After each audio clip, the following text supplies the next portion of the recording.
Halo semuanya, kembali lagi sama aku. Jadi hari ini aku mau ngebahas tips untuk masuk fakultas kedokteran. Langsung aja ke tips pertama adalah ketahui dulu syarat-syarat untuk diterima di fakultas kedokteran. Pertama, fakultas kedokteran itu cuma nerima dari jurusan IPA. Syarat yang kedua adalah bebas buta warna, baik parsial maupun sepenuhnya. Karena nantinya kita bakalan belajar secara mikroskopik juga dan ngebedainnya itu berdasarkan warna-warna gitu. Syarat ketiga adalah bebas narkoba. Ini udah jelas banget ya, karena kalau misalkan kita mau jadi dokter kan kita harus sehat. Itu tadi adalah syarat-syaratnya. Dan muncul pertanyaan, gimana kalau kita itu nggak 100% sehat gitu? Misalnya kita punya penyakit apa? Jawabannya adalah nggak apa-apa. Yang penting kita bebas buta warna dan bebas narkoba tadi. Oke, poin pertama selesai. Selanjutnya poin kedua adalah jalur-jalur masuk ke fakultas kedokteran. Secara umum, universitas negeri itu nerima mahasiswa lewat 3 jalur, yaitu SNMPTN jalur undangan, SBMPTN jalur tes tulis, dan ujian mandiri tes tulis juga, cuma yang nyelenggarainnya itu dari universitasnya.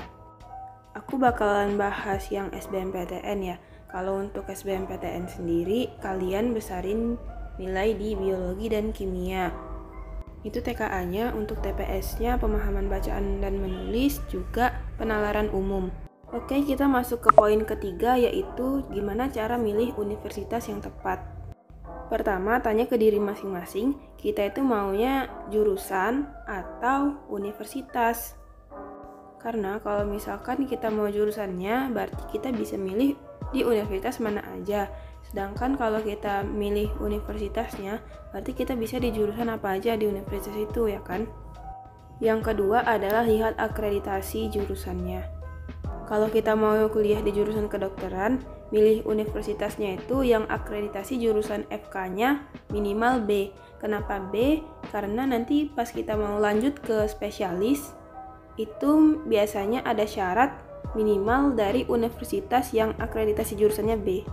Sebenarnya kalau mau daftar ke yang akreditasinya C juga nggak apa-apa, karena biasanya ada akreditasi ulang, bisa aja akreditasinya naik. Tapi untuk ambil aman, kita pilih yang minimal B. Nah, kalau misalkan nih, universitasnya itu punya FK yang sama-sama A. Apa sih yang ngebedainnya?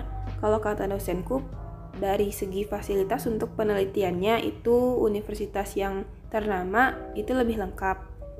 Tapi kalau udah dapet akreditasi A-nya pun itu udah cukup banget fasilitasnya selama menempuh sarjana. Lalu hal ketiga yang harus dipertimbangkan adalah klaster dari universitas itu sendiri. Kalau saranku, pilihan pertama adalah klaster yang lebih tinggi. Dan untuk memperbesar peluang kalian, pilihan kedua isi dengan klaster di bawahnya. Jangan sampai kebalik, pilihan pertama malah klaster yang lebih rendah dan pilihan kedua malah klaster yang lebih tinggi. Oke, masuk ke poin keempat adalah minta doa dari orang tua. Aku masuk FK itu disupport banget sama orang tuaku dan mereka selalu ngedoain aku biar aku dapat yang terbaik.